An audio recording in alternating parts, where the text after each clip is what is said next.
All right. Welcome, everyone. We're just nearing the top of the hour. So I see some folks starting to join us. Welcome. Thank you guys so much for joining us. We're really excited to be here. We're just going to go ahead and dive right in since it's the top of the hour, and we'll let those folks filter in, but I'm just going to go ahead and get started. So for those of you that have joined us for a webinar before, you might know me. My name is Sammy Focarino. I'm the Senior Events Manager here at Consensus. I'll be the moderator for today's session, and we're here with Crystal, who I'll introduce here in just a second. This webinar is presented by Consensus. Consensus is intelligent demo automation software that helps scale pre-sales with interactive video demos. You can learn more at goconsensus.com. We had a really great time so far at some of our events this year. So if you joined us at Virtual Demo Fest in May or at our first Demo Fest X event of 2023 in San Francisco in March, we had a really great time at both of those events. And we're really excited because we're going to still have 3 more events on the calendar coming up later this year. We have Dublin in September, London in October, and New York City in November. You can register for any of these events at demofest.com, which I will also post in the chat if you guys are interested in joining us at any of those events. We encourage you to participate in today's webinar. Our speaker will answer any questions at the close of the event, but you're welcome to post your questions at any time through the Q&A box on the right side of your console. If at any time you're having technical difficulties, press the help button on the right side of your screen. We also encourage you to participate in some of the polls we'll be sharing and engage with us through the chat function. So just make sure you are engaging with us there. All right, and now I would like to introduce our speaker. Crystal Burek has worked in high-performing pre-sales teams with top SaaS companies, including Oracle and Salesforce. Now at Consensus, Crystal is excited to utilize her experience to perform in-depth industry research and uncover insights and trends to unlock the potential of pre-sales.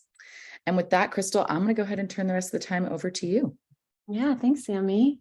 All right. Yeah, so I'm excited for this next hour to kind of review with you some highlights from the 2023 Sales Engineering Compensation and Workload Report. I have been tracking this report in my role as a solution engineer for Oracle and for Salesforce for many years now.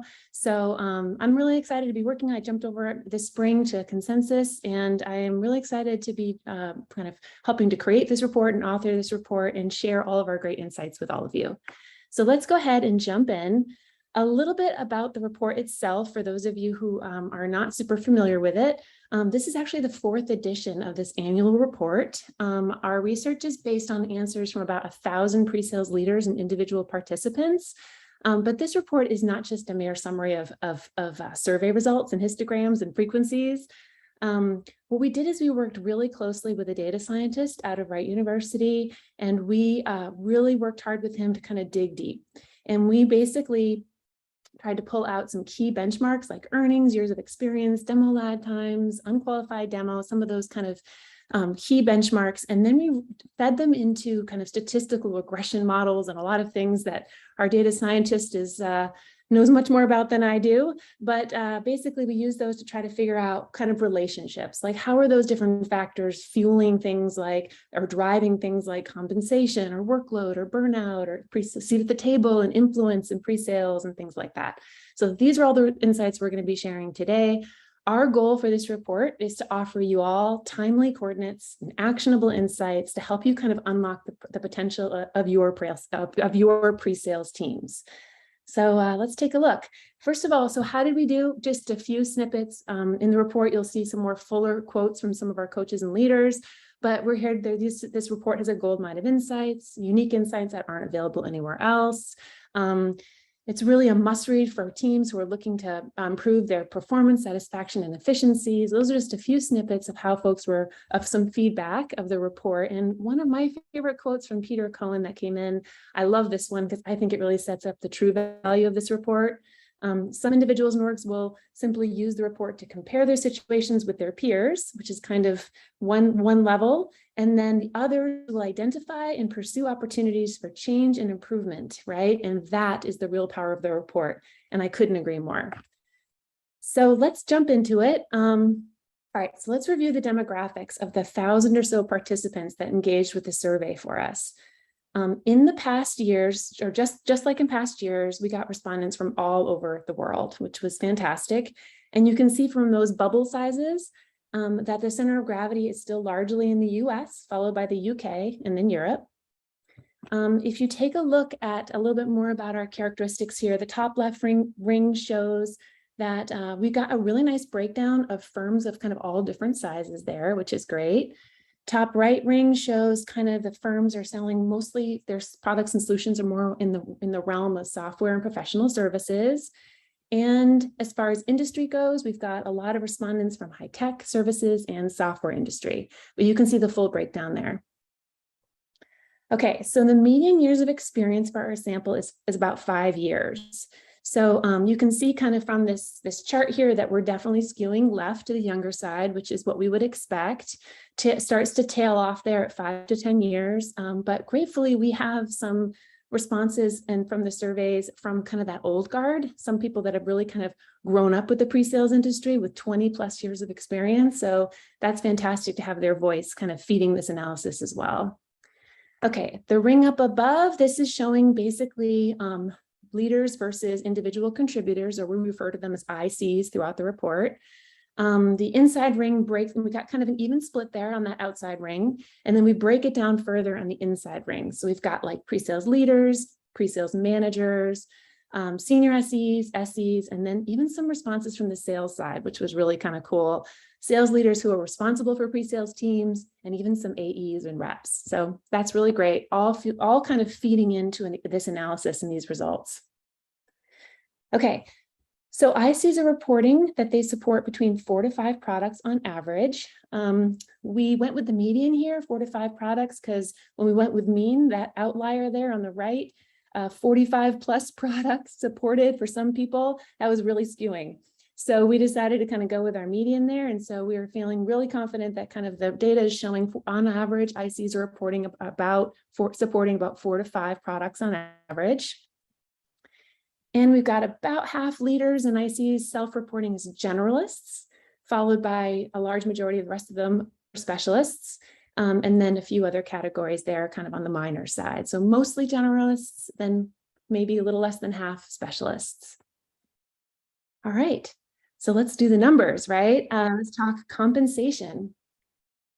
Okay, so we're going to take a look at OTE first, which is on target earnings. And on target earnings, for those who aren't familiar with that term, it's basically the base salary plus the at-risk salary. So when we talk about at-risk salary, we're talking about sales commissions or performance bonuses, assuming that they hit your quota. But we're not talking about including stock options or any other perks there. So it's really kind of your total, your on-target earnings. Okay, so what I did was we put some orange lines in there, and these are indicating the OTE from last year for each of the different regions. And we didn't mark Canada or Australia because our sample sizes for both years were just too small in those ones. But it looks like, I mean, when you look at these, you could say, you know, maybe on-target earnings are slightly up for leaders and slightly down for ICs. But when we really think about that margin of error, there really doesn't seem like much change year over year for most of those regions. There's only one exception. That would be leaders in the United States. So we do see kind of a significant lift in OTE for leaders in the US. So that's kind of something of note there beyond kind of the margin of error. All right. Here is our OT numbers broken down in a table by region. So I'm going to let you digest this and review it at your leisure, but I do want to point out a few things to take a look at. We added this year, we added kind of a median experience in years, their column, and it gives you just a little bit more context when you're reading some of those compensation numbers. We also added a stock options column, whether the percentage of those folks who have stock options. And then finally, we're tracking quotas a little bit of a deeper level of granularity this year, and it's offering some pretty cool insights. So stay tuned, spoiler alert, we're going to get to that in a little bit. All right. Okay, so what are factors that have a big impact on earnings? Let's jump in here. What we found was that the more total years of experience you have in your role, but not necessarily in your org, right, continues to predict higher earnings. So for ICs, we see that relationship is pretty up and to the right, pretty steep trend line. So the more total years an IC stays in their role, regardless of their firm that they're working for, even if they switch, the more money they make. For leaders, we see this relationship is a bit more subtle, a little bit more flat, less steep, but also leaders are showing steady growth with their tenure, which is great. Other key factors we're not going to get into with slides, but are in the report. We showed that larger firms actually offer higher compensation, and bigger deals means higher earnings, which makes sense to me. Larger contract sizes are leading to larger, higher total earnings for folks, for respondents. Okay. All right. So the data shows that also that higher earners are generally report a lower AE-SE ratio. So this definitely rings true to me. In my teams, when I was working on the different pre-sales groups at Oracle and Salesforce, folks were kind of cutting their teeth kind of in the SMB markets. Then when they really got strong, they started moving up market and then mapped to kind of more named accounts and mapped to fewer AEs and kind of really more partnering with AEs on their accounts. So this one rings true for me for sure. Okay, customer size. So it turns out customer size does impact earnings. It's really not at all surprising that leaders in IC spending more time with larger customers have higher earnings. So, but conversely, if we look at those IC spending more time with smaller customers, they have lower earnings. So you can see there, the more time they're spending with smaller customers, we're seeing their earnings start to decline. They're down and to the right. But for leaders, interestingly enough, the more time they spend with smaller customers, they don't dip. Their earnings hold nice and steady, kind of statistically speaking. So they don't seem to sacrifice earnings the more the leaders are working with smaller customers. All right, we got our first poll question, Sammy. What we're asking now, we'd love for you to fill out the poll. And we're asking, does it pay to stay at your firm? All right, so that poll is live. Yeah. So as you look at years in your current position in your org, in your role, does it pay to stay? Love to know what you guys think about this one. Wow, this is really interesting. We're split almost 50-50 here. This is crazy. We still have some answers coming through. Thanks everybody for engaging with us here. This is awesome. Looks like we have about 44% of people say yes, and 56% of people say no. And that's fluctuating by like 1% here and there, but it's pretty even. All right, cool. All right, let's jump in to see some results here. All right, the answer is for leaders, yes. For ICs, maybe not so much. So let's take a look at what the data shows. So consistent with previous years, we've seen this now over a couple of years, but we've got a little bit some numbers to match here. As we look at your current, as we look at kind of years in your current position in your org, the data shows that for leaders, it pays to stay, but not for ICs. So let's look at the leaders first. Leaders make about 1.6K for every additional year in their role in their organization. But when we look at individual contributors, they make about 3K less with every additional year. So if we think about that, in a tight labor market, we've got some newer SEs joining firms and they're negotiating some pretty strong high salaries potentially up front, right? While as a team who's in role, the rest of their team who are already in role, their salaries are starting to grow a little bit stale, right? With little opportunity to renegotiate unless they get promoted or they move on to another opportunity. This definitely rings true for me as well. I definitely saw this during my time at Oracle. I remember I was there for about 6 years, and my management actually ran some audits for some of us. And it was a really great day when they would call us in and say they ran an audit, and I was going to get a nice little bump in my raise in my earnings. So this definitely, I experienced this, and I was always so grateful for them really staying on top of that and being transparent with that for us. So that was great. So in short, the data shows it pays to stay for leaders with steady earnings growth, but for those ICs, you want to think about moving up or moving on. A mentor also used to share with me that, think about some progress every 18 months to about 2 to 3 years, to kind of shoot for that and kind of line up your career according to that. So I thought that was kind of an interesting guidance from a mentor of mine. All right. let's talk stock options. Okay, so stock options are a newer perk for ICs in the last 4 to 6 years. So let's first look at leaders. So we're seeing stock options pretty steady offering for stock options for leaders with a nice little swoop within the last, little uptick in the last few years, last 6 years or so. But when we look at individual contributors, really stock options didn't seem to be part of the compensation package for many of them.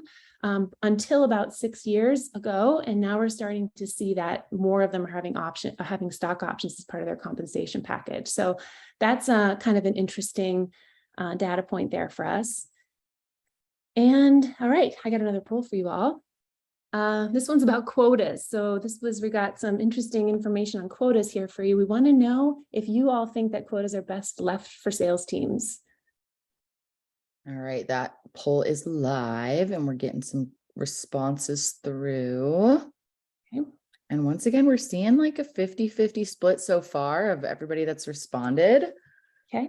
Thank you guys so much for engaging with us through the polls and the chat. We love to see that. All right. Yeah. So it's kind of slowing down. So I would say, let's see, we have 54% of people saying yes and 46% of people saying no. So again, really close to that 50-50 split. Really interesting. All right. Okay. Well, let's see.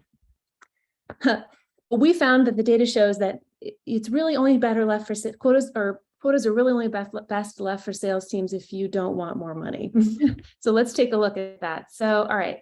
The data suggests that ICs who carry a personal quota have actually higher OTE and base salaries. So in fact, an IC who carries a personal quota, they're expected to make 30K more than an IC with no quota. 30K more than an IC with no quota. That's what the data kind of came back with. And on average, ICs carrying any type of quota have higher earnings than an IC with no quota.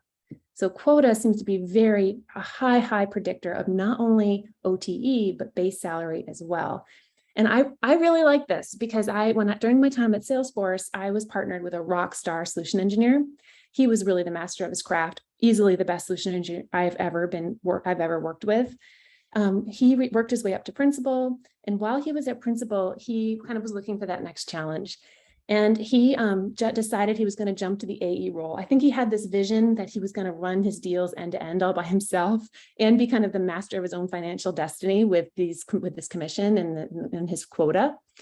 He always used to tell us and his customers, he lasted about a couple of months and then ran back to the pre-sales team. He just felt like he didn't, the skill set for running whole deals by himself end to end was not totally in his wheelhouse. He realized what he loved was celebrating and evangelizing and getting people excited about product, but there was so much more to that and in this other more fuller role of an AE. And I wonder if, had he had the option then for a kind of a personal quota, would that have kind of met that need of having a little bit more control of growth, of control over his destiny? And I wonder if maybe kind of being able to tie his abilities and his skill and his success to his compensation in that pre-sales role, I think that would have been kind of potentially a really good fit for a nice offering for him to feel that level of growth for more of your senior, more skilled solution engineers. So just a little story there. Okay, let's leave compensation behind and jump into workload. All right. So we love this topic. John does a really good job covering this topic, but basically we're going to start with pre-sales activities alignment. So our calendars and pre-sales are pretty tight. I mean, if you look at our calendars, it's probably a wall of meetings. Get your morning coffee and then it's just go all day. And it is packed and it is under high demand. Your time's in high demand. So when we think about it, we were trying to take a look at kind of how you're currently spending your time in pre-sales and then thinking about how you think you should be spending your time. So first, what we did is we asked our participants to rank these activities on the left according to how much time they spend on them, right? So we had you all come back and it was technical demos first, intro demos, POCs, discovery, and so on. Okay, so this is how you ranked how you are spending your time. And what I want to do now is just pause for a second. And I'd love for you to put in the chat kind of which of these activities do you think could be prime candidates for automation. So here's all these different activities that fill up your calendar and fill up your day in different rankings. Jump in the chat and I'd love to know which ones here do you feel like would be great to automate, to take off your plate. Yeah. We're getting a lot of intro Yeah. demos. Thank you. Yeah. It's awesome. Okay. Okay. Love that. All right. I'm going to keep Discovery, going. Keep it RFPs. coming. I'm going to keep going. We'll circle back. Okay. So we asked how they're currently spending their time. You see it on the left. On the right, we asked how these different respondents felt they should be spending their time. So the exact question we asked was, please rank the following activities according to their positive impact on your success if you could dedicate more time to them. So what would you spend more time on to move that success needle, right? So on the left, how are we spending our time? On the right, how should we be spending our time? And this kind of begs the question, do these line up? How are we doing for aligning these? So let's take a look. First off, we see that there are 3 activities that are really closely lined up. We got planning, architecting solutions is just 1 rank off. You want to spend a little bit more time on that. Prospect support, also want to spend a little bit more time on that, but pretty closely aligned. And then we have other there.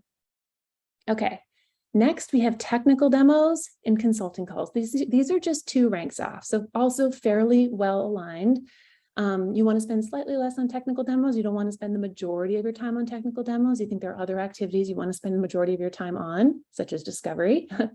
But consulting calls, you want to spend a little bit more time. You want to bump that up in how you're in your investment of time.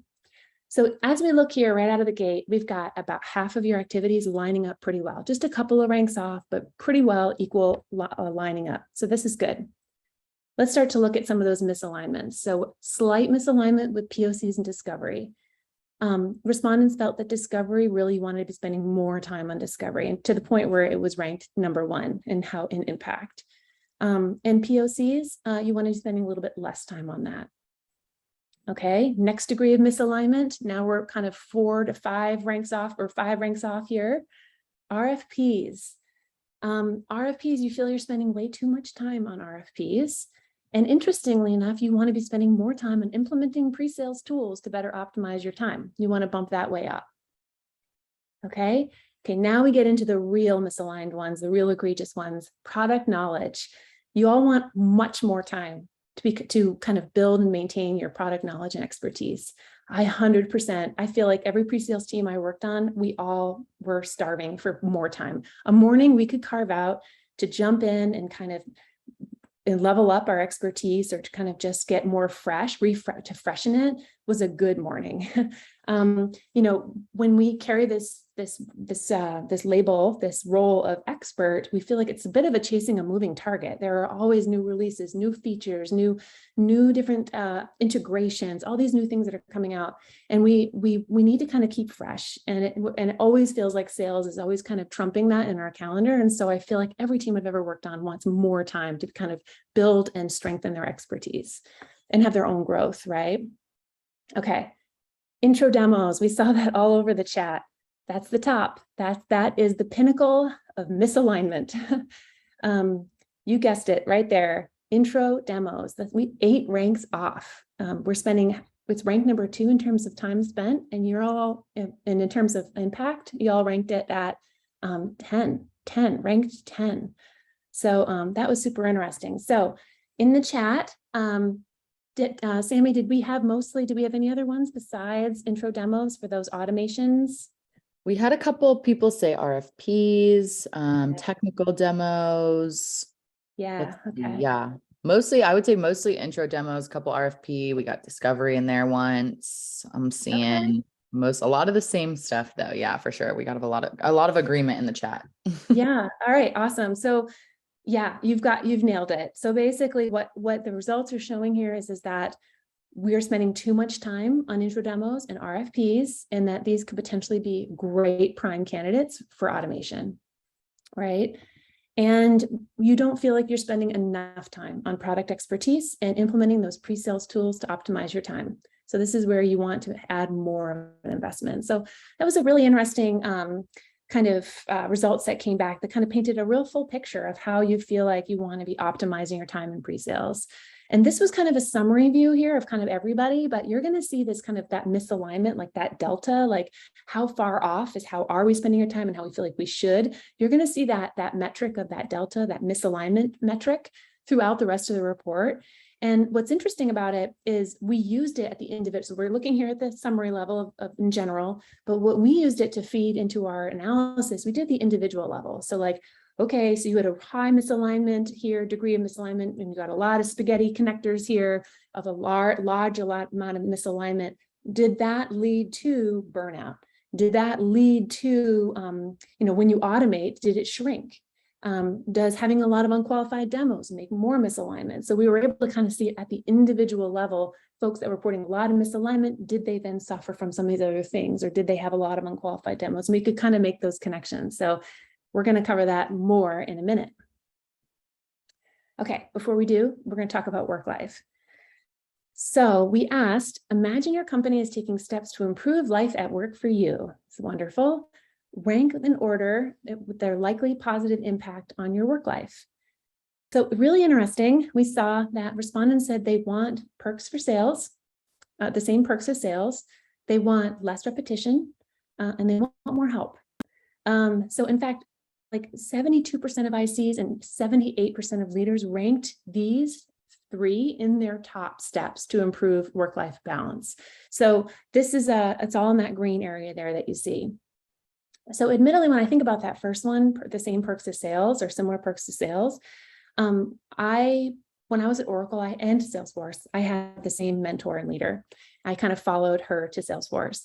And she just totally nailed this bit of it, this recognition. When we think about why we get into pre-sales, for a lot of us, we really love to play with the technology. We like to evangelize it, and we love to really just come into these calls and do a really good job, like a job well done, partner with our sales, partner with our customers, and really deliver.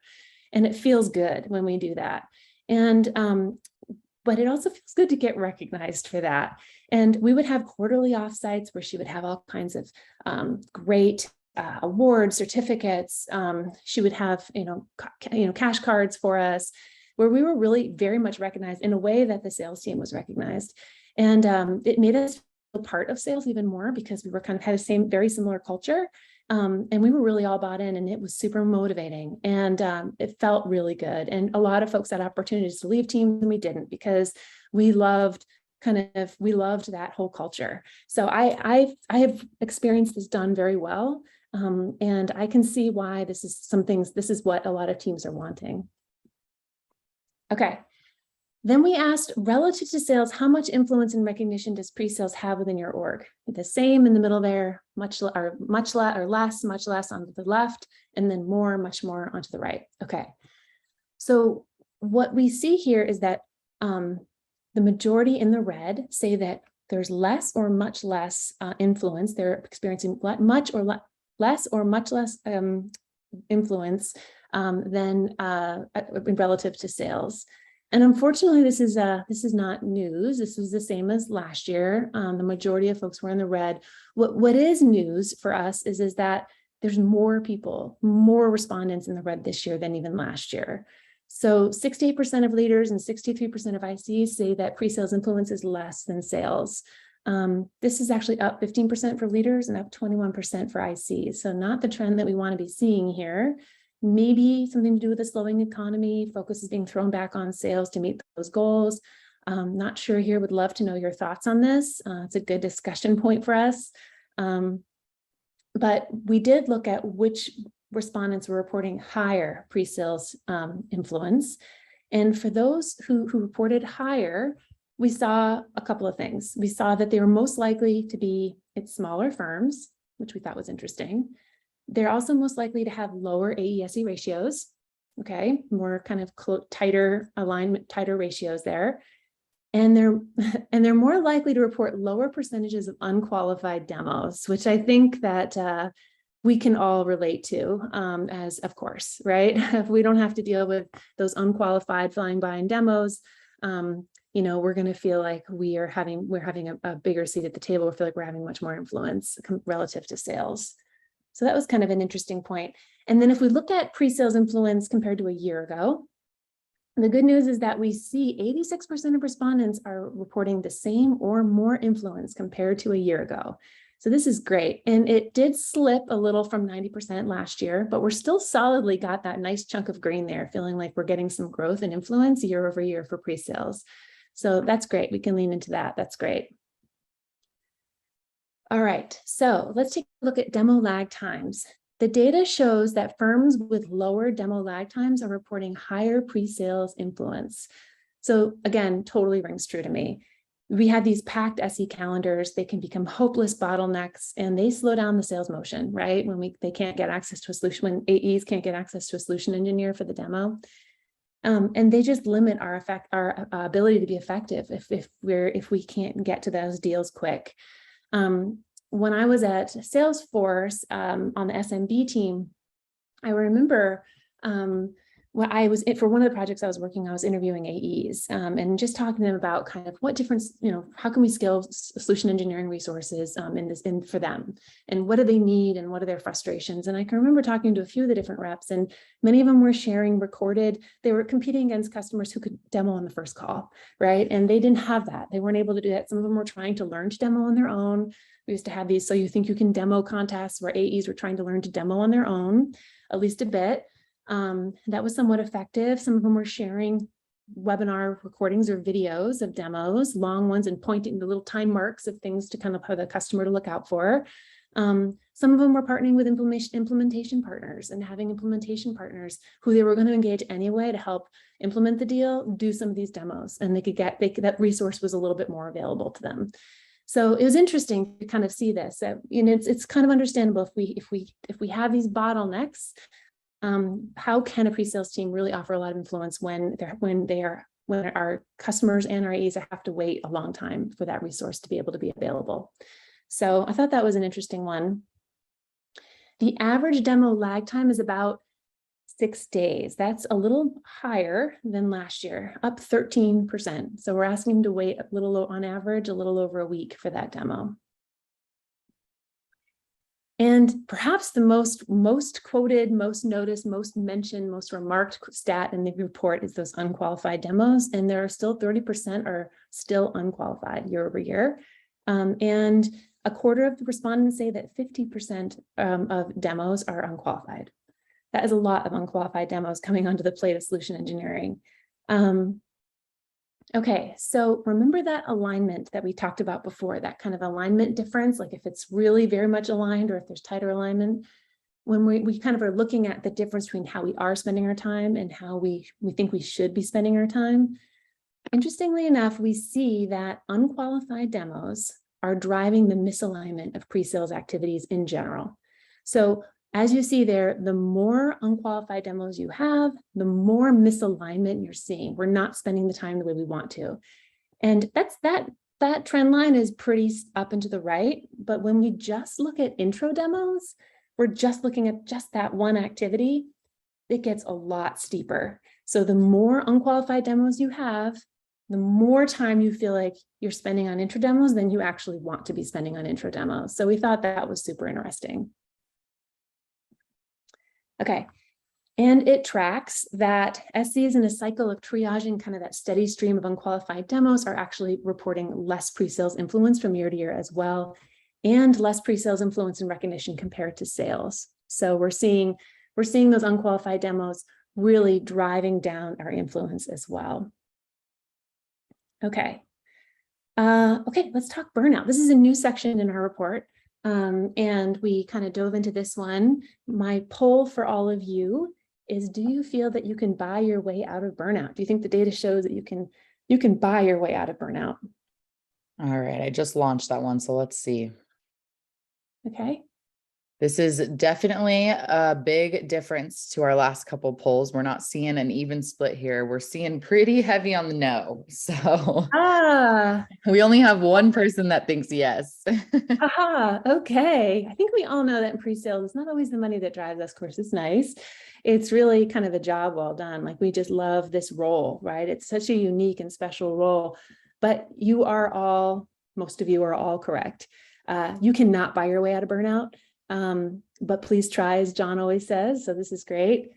All right, so let's see. How big of a problem is burnout in pre-sales? Well, about a quarter of leaders and SCs report some symptoms of burnout. Okay, so it's about a quarter. And when we talked to them about kind of what was driving, we looked at the data trying to figure out what is driving this burnout. we clearly saw kind of work-life balance issues. Like if you're working a lot of hours, a lot of crunch weeks, those weeks where you're working like long hours.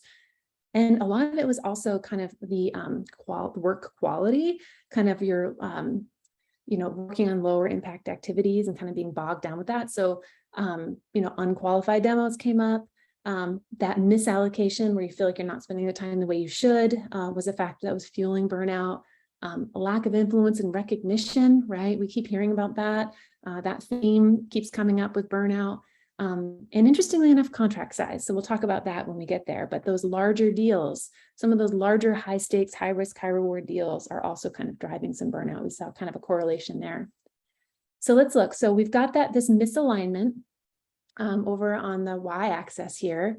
And what we found, remember, this misalignment is kind of how we are spending our time, whether we think how we are spending it versus how we think we should be spending it.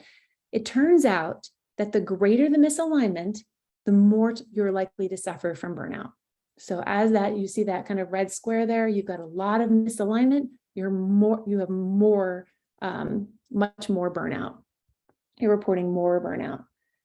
And then we know that we've kind of seen from the data that these high numbers of unqualified demos, they're driving misalignment for us, right? We can see that in the data, and we're seeing that misalignment is driving solution engineering's burnout. So we can see that too. But here's a stat that will totally bring it home. 10% increase in unqualified demos in the data showed that it was equivalent to adding 4 hours of work to every work week. 4 additional hours for every single week, with just a 10% increase in your unqualified demos workload. So we felt like that was a really compelling way to kind of pull it all in perspective, right? So interesting stat there. And while the data shows we can't buy our way, we looked, is there a relationship between burnout and compensation? We were really kind of hoping and waiting to see if that was something if there was anything there, right? We really just didn't see that correlation. But what is surprising is what really drives, is what we really saw was that the higher the recognition that we got, the lower the burnout. So that, it's interesting because we really can see that what drives us is kind of satisfaction and yes, recognition of a job very well done, right? This is what keeps us going. This is what motivates us. This is what kind of keeps us looking, feeling positive and marching on, right? So, and not necessarily that compensation. So the more we recognize, the lower the burnout. Okay. One last driver of burnout that I mentioned earlier, which was a new one for us here, those large high stake deals. So the larger the total contract size, the more pressure, the higher the burnout levels. We found that. So interesting. So maybe it has something to do, I'd love, this is another great discussion point. So you're working on these larger deal sizes. What about this is driving the burnout? And is it the high stakes, high rewards? Is it a lot of stakeholders and kind of managing that? Is it kind of riding your hopes and dreams on a big deal that comes in or potentially might go wrong at the last minute and that's super stressful? A great discussion point. We'd love to dig in with you, love to hear your feedback on that. But this was definitely, we did see this come out in the data. Kind of all things equal, all things held equal. We did see that total contract size was driving more burnout. Okay, final section here, demo automation. Let's take a look. Okay, so the majority of firms are automating some portion of their demo process. And in the report, we kind of do a nice little word cloud of tech stacks of kind of what tech stacks currently people are using and what tools they're using for demo automation and other things, as well as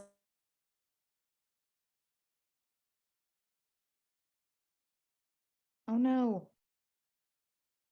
Looks like we might have lost Crystal. John, are you online here? If you want to automate I some portion. am. She's back. Oh, she's back. We lost you for a second, Crystal, but you're back. Or maybe not. She seems a little frozen. Well, we'll see if Crystal is able to jump back on here in a sec. Firms who automate. Crystal, I think you froze there for a minute. So if you want to just back up one slide and then we'll pick it back up. There we go. Thank you. Yeah, sorry about that all. Okay. All right, well, we're just starting demo automation. Okay, so what we found is that the majority of firms are automating some portion of the demo process. And I was just mentioning that. Go look at the report. We've got a nice little word cloud about the tech stack that y'all are.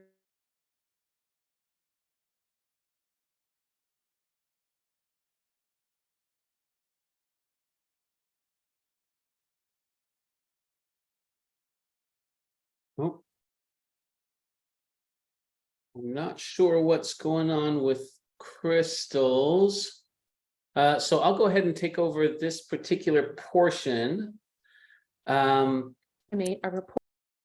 Unfortunately, oh, sorry, Crystal, you're kind of freezing in and out there a little bit. I'm not sure if you're having internet issues there, but this we may have to. I'll tell you what, we'll give this one more try. Oh, maybe we can't. All right, so I'll go ahead and kind of walk us through this a little bit. Sorry for the technical issues, everybody.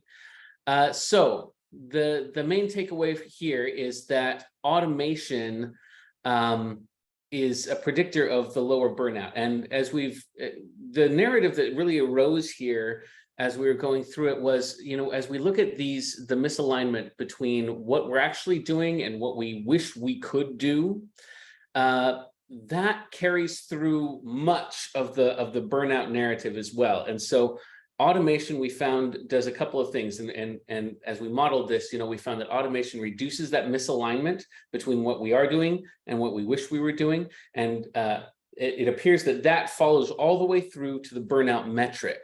There was a comment there also in the chat about kind of like the impact of the burnout, the impact of the unqualified demos and so on and so forth. And what we're finding is that with this misalignment, with the unqualified demos and everything, these are like the 4-hour mark, I think, that was mentioned, right? Where it's the unqualified demos are equal to adding 4 hours permanently to the work week. It sounds like a fairly small number on the face of it, but when you think about it, like if you were to add 10%, if you were to add 20% unqualified demos, like how 25% of the respondents said like 50% of their demos were unqualified. Those people, it's as though their permanent work week were 10 hours long, or 8 to 10 hours longer than everybody else who had only the 30% mark as their unqualified demo mark. So it's actually a pretty massive impact to the permanent kind of working condition that we're looking at. And we find that with automation, we looked at those prime candidates for automation being the intro demos and the RFPs and so on, right? Because they were taking up much more than they ought to. And so that has a direct impact on the burnout, stats. So here we're looking at demo automation and the AE to SE ratio. And this is one that we suspected, right? We suspected that that automating some portion of the demo process would help organizations support a higher AE to SE ratio, and that is indeed what came out in the stats. So it's just one of those to reflect on that when it comes to, especially right now, as teams are getting asked to do more with less, the bringing in those tools and allowing your team to get greater coverage with the same manpower. Automation indeed does help with that, and we didn't. The way the question was asked was, "Are you using automation in some form for the demo process?" So this could be, as we said, prime candidates are both RFPs and intro demos. There are other things that you can automate in pre-sales as well. Ideally, you're going to be doing some form of automated discovery in some regard, as Peter mentioned in the chat. So automation does indeed help support that higher AE to SE ratio. All right, so now let's talk about the number of required demos to close. All right, so this is good news for those of us who are out there who are trying to leverage these new tools like automation. So the number of demos, the average demos required per deal, and the number of stakeholders per deal, does indeed go up as we're looking at people who are not using automation. Crystal, it looks like you're back with us. Do you want to Yeah. Let me pick it up. Yeah, let me pick it up. Yeah, okay. Sorry about that. I think with construction going on next door, I think someone cut a cord or something or jiggled it. I don't know. Okay. So all things equal, the data shows that with demo automation, it helps shave off the number of required demos to close win. So if you see those little green brackets there, you see that with automation, kind of all things equal for each of the different groups that can be kind of controlled for stakeholders, we see that there's slightly less, they're kind of shaving off a demo required to close win for at each of those different for each of those different buying groups, right? All things else equal. So that we thought that was really interesting. In all likelihood, the demo automation is kind of satisfying that need for the intro demo and thus reducing the total number of demos needed to close. All right. We looked at firms who use demo automation. They have a higher work hour per demo. So if demo automation is handling those intro demos, then we are seeing that the number of work hours that SEs are spending on their demos is getting longer. And that means that they're probably diving a little deeper, maybe doing some more technical demos, more in-depth demos. And so this is kind of the trend we see with automation versus no automation. Kind of the pre-sales teams are able to spend more time on their demos versus kind of these quick hit intro demos. Okay, and remember that misalignment difference that we had before, right? How we are spending our time, how we should be spending our time, and all that spaghetti. Turns out things get a lot straighter and a lot tighter in the alignment with firms that are using automation. So for firms that use automation, we see that alignment gets a lot more in tune, a lot more straight, a lot more kind of tight. And so we thought that was a really interesting finding as well for automation versus no automation. Yeah, and that is kind of what we had. Those are the highlights. With the latest version of the report was just dropped in live yesterday. So it is available for you to download. You go to resources and you look at our researching guides, and it's listed right first there. And there's a lot more details than we cover. We talked work weeks and crunch weeks and more details of compensation. There's a lot more in there. We just kind of covered the highlights today, but we encourage you all to go download it and take a look. And if you have any questions for us too, are there any questions in the chat, John, to cover? We'll go ahead and dive into the Q&A there. Oh, sorry, Sammy. You're good. If you want to manage that, you can totally do that. Sure. I've been also kind of managing the chat. There was a mention here, Josh mentioned in the chat in slide 86. Let's talk about this one first. Wouldn't we expect automation to reduce IC hours per demo? And that's a really interesting observation. As regards the number of hours that an IC is spending per demo, here's how we kind of thought of it. The demo that an IC spends the hours on is generally going to be the live demo, right? When you say how many hours are you spending on a demo, we're generally thinking of that live interaction. If you're spending most of your time on a repetitive intro demo, then those hours per demo tend to be shorter for those. If most of the demos that you're doing are the intro demos, those are going to tend to be shorter than, say, if it's the technical demo or perhaps the POC. This is how we're thinking of it. Now, we're just showing you the data, and we have theories as to why it is what it is. So definitely open to your own interpretation, because we just ask people to respond, and we don't ask them to necessarily put a paragraph in about why it is the way it is. So by all means, drop into the chat why you think this might be happening. But the way we theorized was that if we're doing fewer repetitive intro demos, then the only live interactions that we're having are deeper, more technical, more consultative live interactions. And so those would tend to be longer. Like the technical demo would tend to be longer than perhaps the intro demo. So that's kind of how we thought of that, is that shorter demos, more repetitive demos, we're offloading those to automation. So our overall demo, time per demo increases. But feel free to drop dissenting opinion into the chat there. We love that, and I'm loving the discussion that's going on, by the way. All right, so we have a couple more questions in the Q&A. Josh asks, are these metrics adjusted for inflation as well? Currently slide 13. So that's a great question. We have not made any adjustment to the numbers. These are numbers that were gathered really in the end of our survey period, is really the end of 2022, beginning of 2023. So just the turn of the year.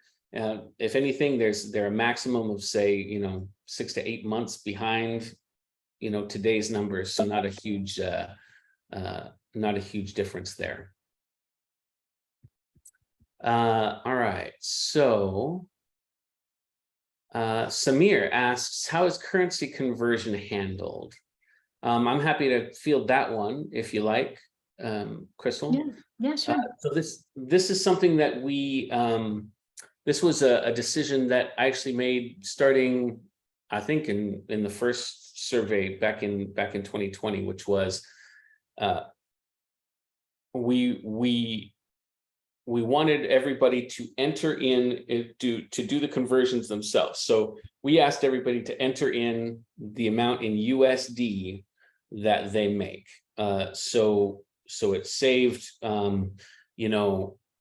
any ambiguity as far as what's the current conversion rate at the time that we do the analysis versus at the time when they actually entered, because people are entering over time. And so we let everybody do the conversion themselves in US dollars at the time that they entered in. And then but then when we group by region, we actually group by home currency. So all the people who are Eurozone, who are making money in euros, we group them together. All the people who are making money in pound sterling, we group them together. All the people who are making money in USD, we group them together. So that's how the currency and segmentation was handled. All right, so it looks like Sammy answered the question about the recording. Yep, we're going to share the recording in the next few days. How are we doing on time? All right, so we have just a little bit of time left. I'd love more. Ruth is asking, I would love more information on onboarding and ramp time, training time to compare against industry. So this is one of the, we'll talk, I'd love to just discuss for a second a little bit about the collection of the data and so on. The survey, we have questions that we try to add every year, and there are more things that we would like to segment by. The more data and respondents we get to the survey, the more we can kind of slice and dice and still remain statistically significant, right? We had over 1,000 respondents this last time with the SE survey, which is a good number. We're going to aim for more than that this year as we start to collect towards September or so of this year. So we're about to launch and start collecting data for the survey next year. And essentially, the more you can publish, the more you can share the survey, the more respondents we can get, the more we can slice the data and give you statistically significant results. And so that's really exciting. Watch out for that survey launching, and the more you can share it around, the more we'll be able to give you a little bit more specific insights with kind of, ideally what we would always all like is the data kind of sliced to look a little bit more like our organization, right? And so we can see not just across the SE world, but really in organization specific, sort of not quite organization specific, but at least lookalike audiences to our specific organization. And the more that's possible with a greater data set. Collect no decision outcomes in terms of percentage of all forecasted deal. You know what? That's an awesome point. Would you make a note of that also, Crystal? That's something that we should probably start tracking in next year's survey. Also, go ahead and I think you can contact us on LinkedIn, right? Crystal and I on LinkedIn. Feel free to drop us notes If you're thinking, the biggest thing that I see missing from the survey is X, feel free to reach out to us and let us know, because we're actually building next year's survey right now. So we'd love to get your input on that. Not everything will make it in. We can't make it a 4-hour survey, obviously, but what we can, we'll incorporate. And Any other questions? Go ahead. Yeah, I can take Ruth's question real quick about onboarding. The Yes. median was about 6 months for SE onboarding. So median time to ramp a new SE continues to take about 6 months, same as last. And 29% of respondents report it takes about 7 months or longer to onboard. So if that helps with that's in the report. We didn't cover that today, but that's in there too. All right, fantastic. And there are actually, if you look in the hard copy of the report, you'll see that there are predictors of higher onboarding and of longer onboarding and shorter onboarding as well. A quick note, I'm not sure if we covered this early on, but a quick note about how we did the analyses. This is just kind of FYI, and then we'll probably let everybody go. The analyses were done using some very advanced statistical analysis. So our data analyst who jumped into this, he's a PhD, and he's really quite good at what he does. He's a professor is he in Ohio? Is that right? I think. Yeah, Wright University. Mm-hmm. Yeah, Wright University.